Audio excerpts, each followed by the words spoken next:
نحمده ونصلي على رسوله الكريم.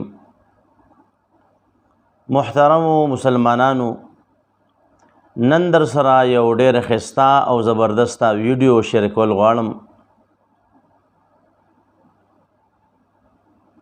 تاسو ته په دې ښی طرف باندې ښکاري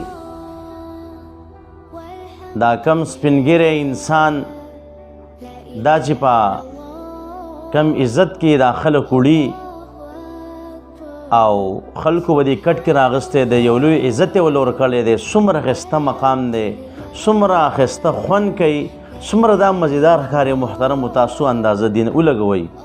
دا زموږ استاذ محترم شیخ القرآن والحدیث حضرت مولانا محمد قاسم صاحب دامت برکاتهم العالیه، دا زموږ دا دور حدیث استاذ پاتې شوی دی، زموږ د بخاری شریف چې کوم دی استاذ دی. نو محترمو، دا د دې علماء کرامو په دنیا کې عزت دی او دا د دې علماء کرامو استاذ د وړاندې چې کوم دی د عزت دی چې تاسو ورته کتلی شئ چې خلک د دې څومره عزت کوي. خلک د دې پیزار چې کوم دی هغه په سر باندې ږدي وګرځي، څوک یې په لاسو کې راخلي. دا خلک چې کوم دی د ځان لپاره خوش قسمتي ګڼي.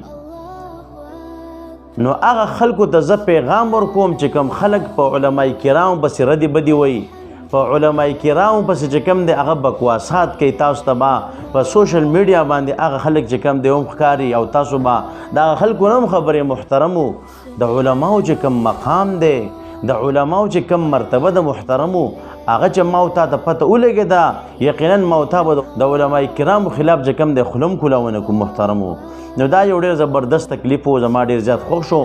ما ویل چې ستاسو سره شیر کړم. الله رب عزت دی د علماء کرامو قدر او عزت زموږ په زړونو کې پیدا کړي. وما علینا الا البلاغ.